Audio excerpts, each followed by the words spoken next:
สบายดีทุกคนมื้อนี้สิพาทุกคนมาเฮ็ดแหนมขี้เลื่อยหรือว่าแหนมขี้ทราย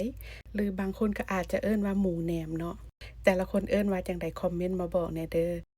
ส่วนวิธีเฮ็ดหั้นก่อนอื่นหมดข้อยก็สิไปมาข้าวเจ้าเนาะมื้อนี้ข้อยใส่ข้าวเจ้าอยู่2ถ้วยน้อยล้างทำความสะอาดดีๆแล้วก็มาเมียนประมาณ4ชั่วโมงเด้อ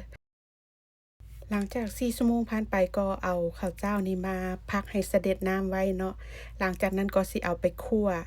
จะใช้ไฟแรงคั่วจนกว่าเม็ดข้าวมันสิเริ่มแห้งหลังจากนั้นจึงมาพรเป็นไฟกลางเนาะหลังจากนั้นก็คั่วต่อไปคั่วจนกว่าข้าวมันสิกลายเป็นสีเหลืองถ้ามันไผมักสีเข้มๆหั้นก็คั่วให้เข้มกว่านี้ก็ได้เนาะแต่สำหรับข้อยแล้วส่ำนี้พอดีงามเนาะเข้มหลายมันก็สิขมหั้นนะหลังจากนั้นก็ข้างหม้อต้มน้ำใส่หัวสิงไคลงไปน้อยหนึ่งแล้วก็เอาหนังหมู เอาไปต้มเนาะต้มประมาณ20นาทีให้หนังหมูมันอ้าวเปื่อยหน่อยหนึ่ง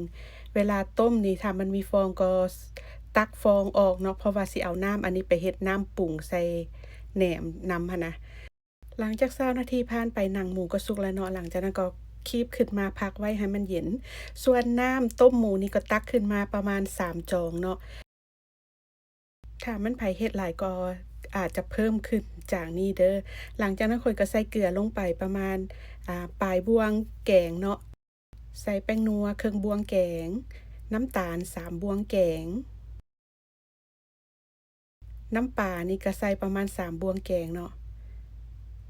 ถ้าแม่นไผมักกระเทียมดองก็สามารถใส่กระเทียมดองได้เด้อแต่สำหรับข้อยแล้วข้อยบ่มักปานใดหั้นนะข้อยก็เลยบ่ได้ใส่อันนี้จะเป็นน้ำส้มสายชูเนาะ3บ้วงแกงหลังจากนั้นก็คนทุกอย่างให้เข้ากันแล้วก็ชิมรสชาติให้ออกเค็มๆหวานแล้วก็ส้มน้อยหนึ่งเนาะหลังจากนั้นก็เอาหนังหมูนี่มาซอยเป็นตอนบางๆเนาะสิเฮ็ดแหนมให้มันแซ่บแท้นะต้องเอาหนังหมูติดมันเด้อมันจึงแซ่บ หลังจากที่พักข้าวให้มันเย็นแล้วหลังจากนั้นก็เอามาบดเนาะบดให้มันมุนๆเลยเด้อถ้ามันยังเป็นเม็ดหั่นก็เอากระซ้อนนี่มาฮ้อนเอาตัวที่ยังเป็นเม็ดนี่ไปบดอีกข้างหนึ่งหั้นนะบดจน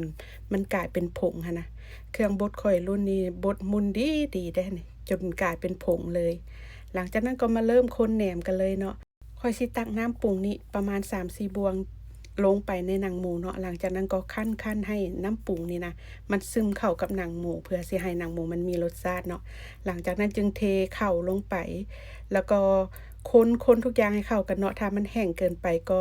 ค่อยๆเติมน้ำปรุงเทื่อละหน่อยเด้อเพราะว่าถ้าใส่หลายบัดเดียวมันอาจจะเปียกเกินไปหั้นนะต้องค่อยๆคนแล้วก็คอยเติมน้ำเทื่อละหน่อยเด้อ ในเมื่อคนทุกอย่างได้ทีแล้วจึงเติมหอมบัวหอมป้อมแล้วก็มะเขือซอยลงไปเนาะหลังจากนั้นก็คนทุกอย่างให้เข้ากันอีกบาดหนึ่งแล้วก็ตักเสิร์ฟได้เลยมักเผ็ดดิบซอยนี่ข่อยจะบ่ได้ใส่หลายปานใดเนาะเพราะว่าข่อยสิกินกับมักเผ็ดแห้งทอดหั้นนะลองเอาสูตรนี้ไปเฮ็ดกินเบิ่งเด้อทุกคนแซ่บๆเด้